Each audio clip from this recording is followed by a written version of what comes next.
My name is Tom Schaefer. When I got out of the Navy, I ended up being a lieutenant commander. Our longest cruise was about 7 months, and we did when I was aboard. It was just right in the heart of the Vietnam stuff, and so we had I took part in 3 of those long cruises. So that was it was a troop transport ship. Our job was to land a battalion of Marines and their equipment on hostile shores. We took them from the States over, or perhaps we picked them up in Hawaii, which is a state, and then we would land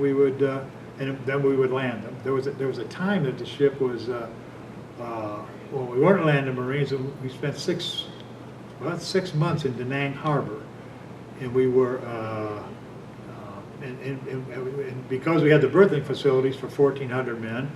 People that were working on the airfields and building structures to make the Vietnam War, easier for us to fight.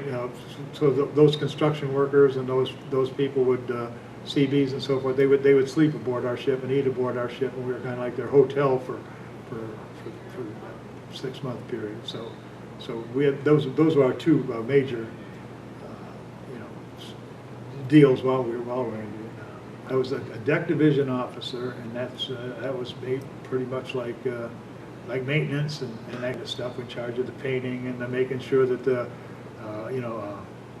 making sure that we hauled not only Marines, we hauled their tanks and stuff like that. So we had places where we put them, and you had to make sure that those all the tie down equipment was in proper order, and all the cranes and booms and those kind of things are working, and we also put the boats in the water and maintained the boats that that the Marines landed in and stuff like that. So we were pretty much maintained.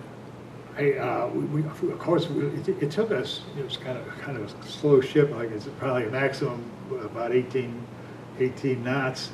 So it took us like maybe 10 days or 12 days to get from Hawaii to Vietnam, and so you kind of they eat with you in the wardroom, and every once in a while like at the end of the day you might be like leaning against the railing, and one of them comes up and you talk and stuff like that. But I never really made any big time friendships with them, but I would always like wonder, like later after we dropped them off, what happened. It was like one of those things that they you just wondered about.